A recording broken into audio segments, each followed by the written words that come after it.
আলেম সমাজে দেশবাসীকে ভলেন্টিয়ারের দায়িত্ব পালন অব্যাহত রেখে দেশের শান্তি শৃঙ্খলা অব্যাহত রাখার জন্য যে কোনো ত্যাগ স্বীকার করতে আমি আহ্বান জানাই। সেই সঙ্গে সংখ্যালঘু ইস্যুটিকে অযথা অপ্রয়োজনে এটিকে গণমাধ্যমের সামনে অযাচিতভাবে উপস্থাপন করে দেশের ভাবমূর্তি ক্ষুণ্ণ না করার জন্য সংশ্লিষ্ট সকলের প্রতি আমি উদাত্ত আহ্বান জানাই। সেই সঙ্গে আমি আজ এই মঞ্চ থেকে স্মরণ করছি বাংলাদেশের লক্ষ কোটি প্রবাসী রেমিটেন্স যোদ্ধাদেরকে, যারা বাংলাদেশের অর্থনীতির মেরুদণ্ডকে সোজা রেখেছে, যাদের রেমিটেন্স যুদ্ধে ফাঁসিবাদী সরকারের অর্থনীতির ভিত ধসে পড়েছিল। সুতরাং আবার তাদেরকে আমি আহ্বান জানাতে চাই, বাংলাদেশের প্রবাসীরা যারা যেখানে আছেন, আপনারা রেমিটেন্স পাঠিয়ে আমার দেশের নতুন সরকারকে সহযোগিতা করুন। দেশের অর্থনীতি পুনর্গঠনে আপনারা ভূমিকা পালন করবেন। সেই সঙ্গে আমি অন্তর্বর্তীকালীন সরকারকে উদাত্ত আহ্বান জানাতে চাই, রেজিম সরকারের বিরুদ্ধে বাংলাদেশের ছাত্র জনতার পাশাপাশি গোটা বিশ্ব জুড়ে আমাদের প্রবাসী ভাইয়েরা তারা রাজপথে নেমে এসেছিল।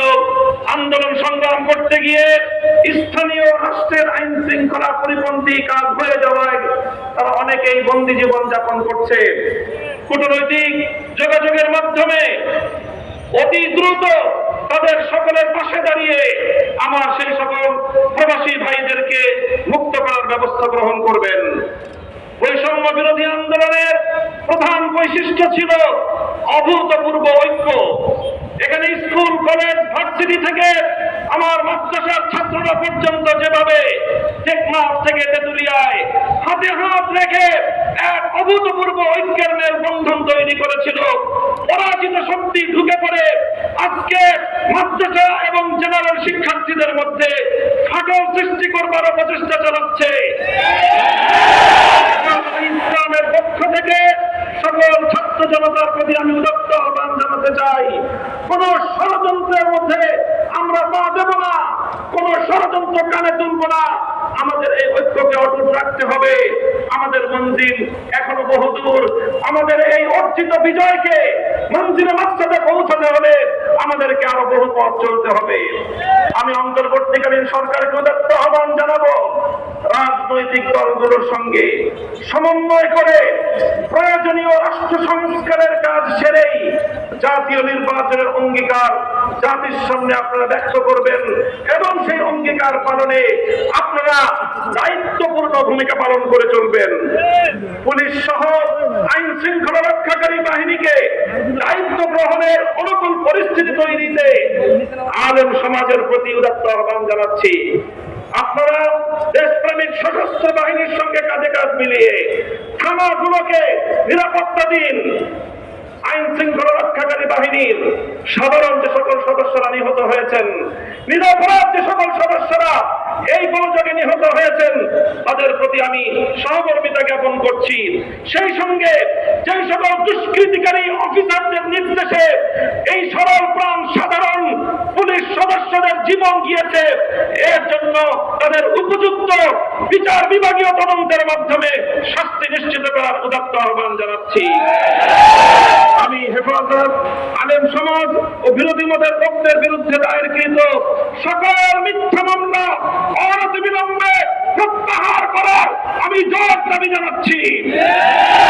ছাত্র জনতার ফ্যাসিবাদ বিরোধী অভ্যুত্থানের উদ্দেশ্য বানচালের চেষ্টা চলছে, আজও চেষ্টা হয়েছে।